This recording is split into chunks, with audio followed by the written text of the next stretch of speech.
Welcome to the Softer Cast, a podcast for small business owners and creatives who want tender podcast advice without any tech bro bullshit. I'm Amelia Fruby, and I'm the founder of Softer Sounds, a feminist podcast studio for women and non-binary entrepreneurs. On this show, I answer your questions about podcasting. Things like, should I put my show on YouTube? Can I just record it on Zoom? How much do editors really cost? And how many downloads should my podcast be getting? Yeah, I'll even answer that question. Every episode of the Softer Cast is really practical, a little magical, and less than 10 minutes long. If you like what you hear, please subscribe to the show and share it with your podcast bestie. Then head to the show notes to check out our free resources. No matter where you're at in your podcasting journey, we're here to support you. Join us on the softer side of podcasting.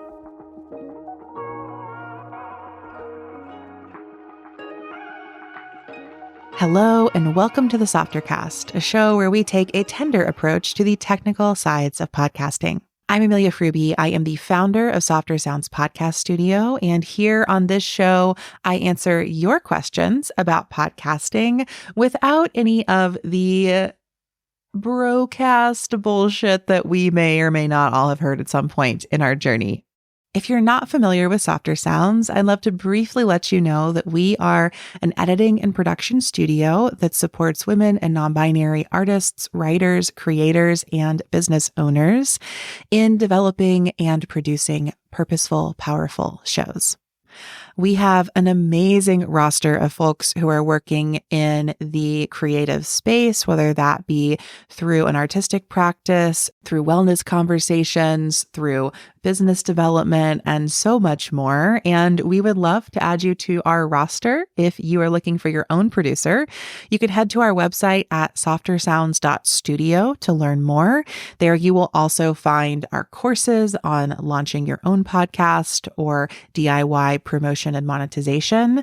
And I have some one-on-one advising spots open as well. So again, head to softersounds.studio to learn more about what we're offering and up to this season. And thanks so much for tuning in to the show today. In this episode, I'm going to talk about a question that I've been getting from a lot of clients recently. And that question is, how do I come back from podcast burnout? As I'm recording this, we are deep in the summer months, and I think that a lot of people are just not feeling like podcasting right now. I mean, I can relate. I don't feel like podcasting every single month of the year, even though I love podcasts. And I also think that in every podcaster's journey, there comes a point where you're just tired. You have been working so hard on your show and it just keeps asking even more of you, and you're not sure how to find the energy that you need to keep going. And so I want to talk about a couple different levers that we can pull when we find ourselves in podcast burnout that help create the space and time we need to rest so that we can recover and come back to our shows. So first, let's talk about the lever of slowing down our production. I would say that I encounter podcast burnout the most with my weekly show publishers. So the folks who are releasing weekly episodes. And with them, I think the first thing that I do when they're feeling podcast burnout is ask if we'd like to move to a bi-weekly production or to releasing episodes every other week for a while. So our first lever that we can pull when we're feeling burnt out is to slow down the frequency of publishing so that we are releasing less often. So if you're weekly, you could go to every other week. If you're already every other week, you could go to monthly. I think that that's one way that we can feel a little more spaciousness while still continuing to speak to our listeners with consistency. Another lever that we can pull is to take a break. So if you're realizing that you're feeling really burnt out and you just want some time off, I think that a break is a great solution for you. And when I think about podcast breaks, I think the most important thing is to be really clear with your audience that you're taking a break, that you're going to pause the show for a period of time, ideally sharing with them how long you think that will be. You know, you could say, we're going to be off for the next 3 weeks. You could say, I'm going to take a break for the summer. You could say, I'm going to take a break for 6 months and then I'll be back. There are different ways to share about the length of time that are more or less specific, but I think giving them a sense of how long you expect to be gone for is important. And I think very clearly communicating that is important, because if you just stop publishing, your listeners might feel ghosted, or they might wonder what's up, or they might just unsubscribe from your show entirely.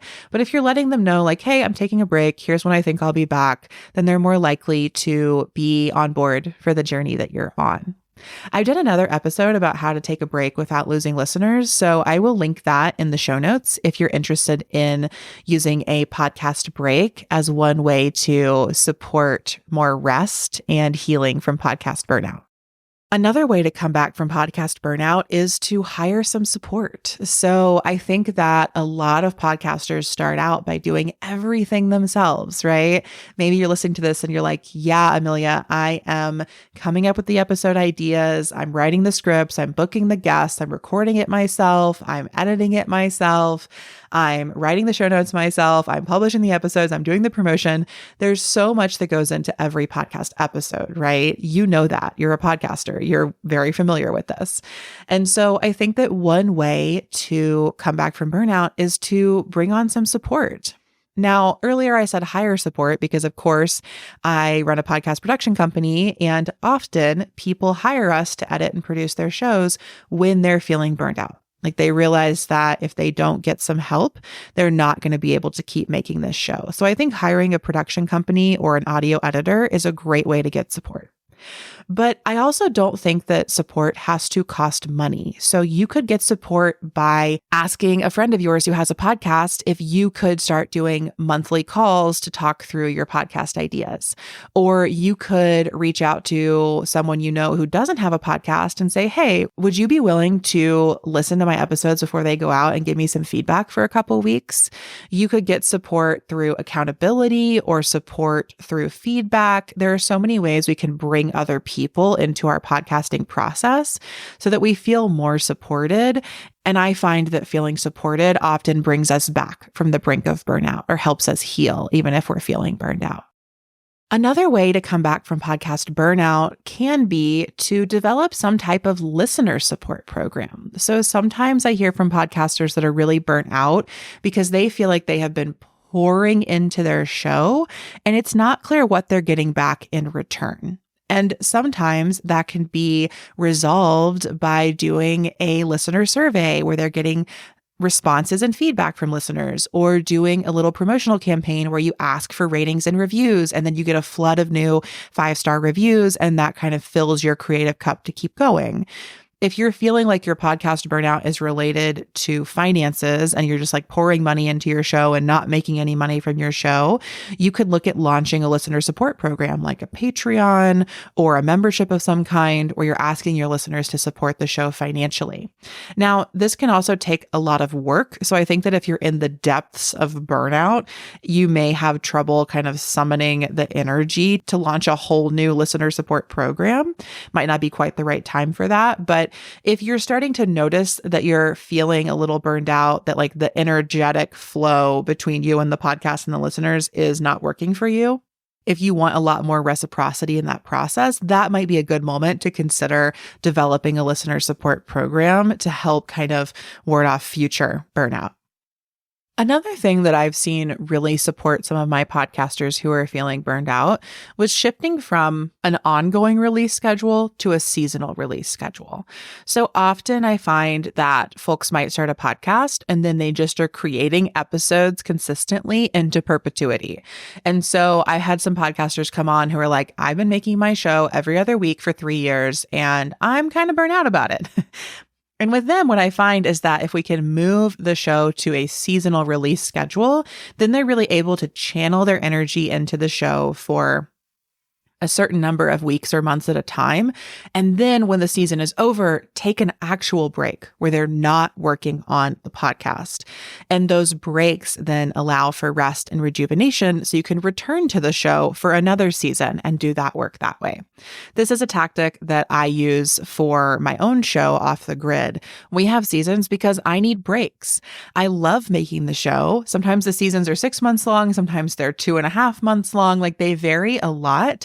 But the purpose of the season itself is to give me time off throughout the year so that I can be resting and refilling my creative ideas and inspiration so that I can make better episodes. I definitely think that breaks of some variety are always help us become better creators. So if you have an ongoing show and you're feeling burnout by it, shifting to a seasonal show could be one way to plan breaks more often. But if you're not ready to make that shift, you can go back to my second suggestion, which is just to plan your first break. You don't have to move to seasons to have a break. You can have an ongoing show, but take a break for a few weeks or months within that ongoing schedule so that you can get a sense of how breaks might help you refuel. And my final tip for coming back from podcast burnout is to reflect on ways that you can make your whole podcast process more fun for yourself. So sometimes with the podcasters I work with, we realize that as they've gotten more and more burnt out, they're kind of doing like what they perceive to be the bare minimum for their show, which also can be the least fun parts of the process for them. So if you feel like your show, you've really streamlined production, you're like only doing the stuff that really matters, but you're starting to find it kind of boring and it's burning you out in the process, how can we inject a little more fun so that you look forward to sitting down and recording, so that you even enjoy the editing process? For me, this has looked like creating some nice pre-recording rituals. So I have certain candles I light and beverages I drink and things that I do to get ready to record that make it more fun for me. I'm also a big fan of just having treats around while I'm editing. So I'm listening to the episodes, editing them, with a cookie nearby or with my favorite blanket wrapped around me. I'm trying to think about ways that I can make that experience more enjoyable for myself.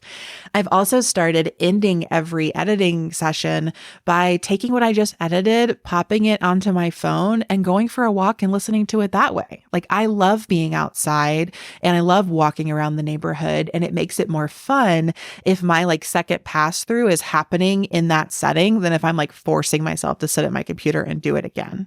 So these are just some simple ways that we can make podcasting more fun, more pleasurable, more enjoyable for ourselves. And I find that they can make a big difference, because if we approach the podcast process as a grind, it's going to feel like a grind. And so if we can change our mindset and some of our behaviors so it can just be more fun, then it feels more fun and we're less likely to burn out as we go.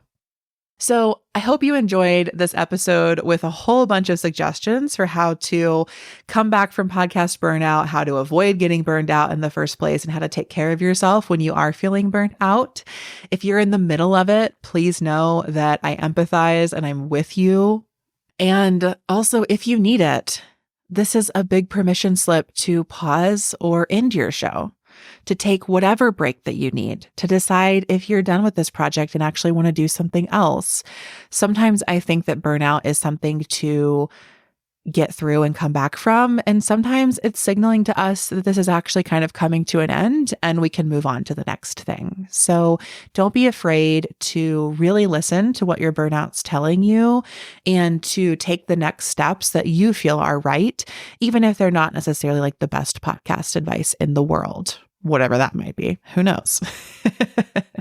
I respect you as an empowered sovereign creator, and I think that you know what's best for you and your show if you give yourself the space to tap into and tune into that wisdom. So thank you so much for listening to this episode. If you enjoyed it, please leave us a 5-star rating and review in Apple Podcasts or Spotify. We could definitely use some new Apple Podcast reviews these days. So I'd really appreciate if you could just pop down there, write a little title like "Love this show so much" and a quick review like "Which one's your favorite episode and why?"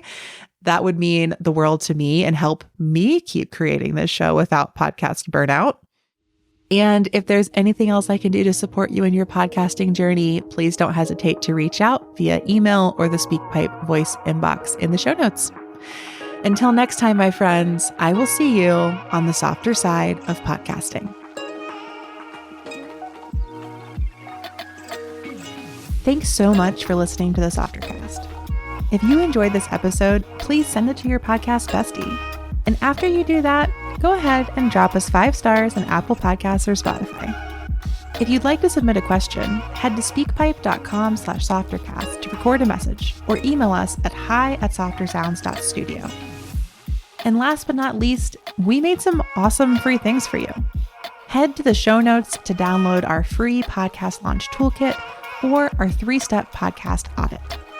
No matter where you're at in your podcasting journey, we're here to support you. Thanks again for tuning in and joining us on the softer side of podcasting.